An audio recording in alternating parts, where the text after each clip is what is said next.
as everyone is undoubtedly aware of the issues that Modern Warfare had at launch, being the 725 shotgun, the M4A1, the claymore, the lighting, the sounds of the footsteps, screaming enemy in the area when there's even vaguely an enemy in your presence, all that sort of stuff. And Infinity Ward addressed that with an 8.5 gigabyte. Which that's great and all that they addressed and tried to help fix the issues that the community had with the game. They even released a generic 3-lane map for the people screaming for a 3 map. The issue is not with the update, but my issue with this is with the PS4. So it's an 8.5 gigabyte update. So I log into my PlayStation, I'm going to download it. And it says, you need to clear up space to download this update. So I go and I view the error so I can see how much space I need to clear up. It says, you need to clear up 21 gigabytes of space. So I go to my storage and I look and it says, you have 127 gigabytes of free space.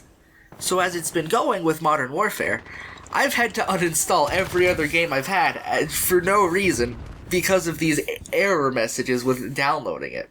And this isn't a new issue. The PlayStation has always been this way. I've always had to uninstall like a game just so I could get a 2 gigabyte update. And it's ridiculous. So the only things that I had that I could uninstall were a bunch of video clips I saved to go back and record with my Hop from Modern Warfare, Rocket League, which was only 15 gigabytes, so that wasn't enough, a 600 megabyte game, or Red Dead Redemption 2. So what do? Sit there and record all of the gameplay so I can delete it? No! I take the quick route and I uninstall Red Dead Redemption 2 in hopes that a week from now I'm not going to be like, I want to play it, then I have to reinstall it. So what do? I look up my issue. And an answer that I get in regards to someone else asking this question is, when downloading a game, you need double the amount of space for the initial download and install. So, for a 47 gigabyte game, you will need to free up at least 94 gigabytes of space. After the install, the extra space used will be made available for use again. It's the update for disc games that are problematic if space is an issue. Try installing the data off the disc with the PS4's internet connection disabled to prevent any updates installing simultaneously, then update afterwards, after the core game is installed. Some games are getting better. Fuck it, I don't need to read the rest. So that still does not make any sense. I had 127 gigabytes of free space. Another post said that I need the amount of space for the update plus double that. Okay, but still, that does not make sense. I had 127 gigabytes of free space. It was an 8.5 gigabyte update, so even to assume that I need double, that would be, what, 17, if my math is correct? But even giving them the benefit of the doubt and saying 21, so fair enough, I still had over 100 gigabytes free. I had over 5 times the amount of space needed. But it says that wasn't enough. And to say that after the install is complete, the extra space will be available for use again. So if we're going to assume that I need double the space to install something, how am I going to reinstall something so large afterward? I feel like I am clearing out my entire hard drive just to have one game, and I can't reinstall the others. Now, I will admit that at some point I do need to and do plan to get an external hard drive for my PlayStation. The issue is I shouldn't have to get an external hard drive to have more than 2 or 3 games installed. Now, I will admit it is on me for choosing to buy a digital copy of the game. Normally I buy physical copies, but I didn't feel like going to GameStop. Now let's move away from me bitching about that, as I am good at being a whiny bitch, and talk about the game itself, Modern Warfare.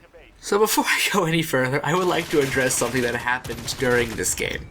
So my kill streaks were a UAV, a cruise missile, and a sentry gun, and then for no reason after I died, they changed into a personal radar, a care package, and a precision airstrike.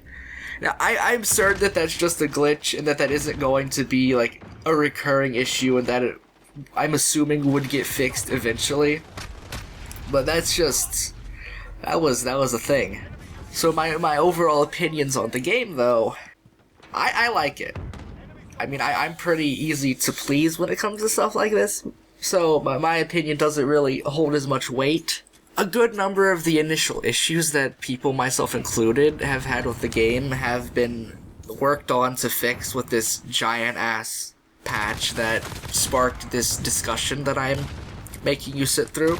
So that is a good thing. I will say the 725 shotgun doesn't feel much better to go against, and I will also say that when I loaded into the game after downloading the patch, I played a game on Shoot House, and I ran across a 725 on the ground, so I picked it up just to see what it was like. And I still very easily got a one-shot kill that felt kind of eh.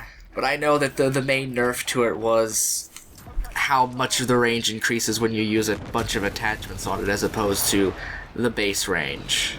Thank you, Daddy Drifter. As for the maps, which are generally a complaint that people have with the more clusterfuck maps and not the 3-lane maps that we're used to, I actually like it more this way, personally. The 3-lane maps are nice, and if they do strike a balance between them, such as how they release Shoot House, if they were to release more, as long as they release more of these, like, crazier maps that we have along with it, I wouldn't be opposed to it. A complaint that I do have that a lot of people also have, the size of the matches in relation to the maps. See, for me, playing Domination, it's not that big of an issue, but I know that a lot of Team Deathmatch games, which I've only played like 2 matches of Team Deathmatch, and it was not by my choice, seem to go to the time limit because of how slower paced it is and how few people there are. I think that the 10v10 mode fits better for the maps, but in the 10v10 mode there are also those larger maps that you generally get stuck in. When I play the 10v10 mode, I'm generally hoping for one of the 6v6 maps to be played on, because that seems more enjoyable to me. But it's whatever. A good way to combat that, in my opinion, would be to add a thing where you can blacklist certain maps, like not to where you can check off every single map except for one, to where everyone's gravitating toward the most popular map and you can't find another one, but to where you can check off 1 or 2 or maybe 3 maps that you don't like, and it won't put you into those maps, or at the very least it will try not to put you into those maps, and then even give you the ability to thumbs up a couple maps, so it will heavily preference trying to get you into those maps, at least in your initial match when doing the search. That is something that I think would be a decent idea. As for the callouts, thank God that was a thing that they did changes to, because it was a big, terrifying moment anytime I would hear, enemy in the area, either from my guy or an enemy, and I would have no fucking clue where they were. I mean, the callouts are still there, but they're a lesser thing, and the enemy doesn't hear you, so you don't have to be panicked knowing that they know exactly where you are as soon as your guy decides to open his mouth about it. Something I do dislike about the game is the way the kill streaks are handled, where they're bracketed off into different, like, categories of kills, with the 3 kill, the 4 kill, the 5 kill, and so on. And that even when you use the perk that allows them to be score streaks, it's bracketed off into different number increments, so that you can't run, like, a cruise missile and the precision airstrike on the same thing because they're both in the same category. Whereas in other games, they would have been ever so slightly different. So if they were score streaks, one might be like 450 and the other might be 475, which those 2 score streaks would have been higher than that. I'm just giving a random number. So that in theory, you could run both of them. The crossplay is also a really nice thing. I haven't really gotten the chance to utilize it because the only guy I've been playing it with has been my Call of Duty brother since 7th grade, my friend Logan. But if anyone else that I know decides to get it on PC or Xbox One, I'll be able to play with them, and that's pretty good, because I know someone who would rather get it on PC than PlayStation, and someone who doesn't have a PlayStation, so that is an ideal scenario there. The 2v2 gunfight mode is also really neat, because it allows me to be on a team with just the guy that I'm communicating with, and we can work together to hopefully not get our asses fucked. So this is probably about it for my mostly unscripted stop talking for 5 minutes to try to think of what to say commentary video. I have to edit this down now, and if it even makes it to 5 minutes, I'll be amazed. And what I'll even be amazed by more is if I actually post it, because I fucking hate listening to myself speak. Goodbye. Fuck it, I'll edit that into something that seems coherent.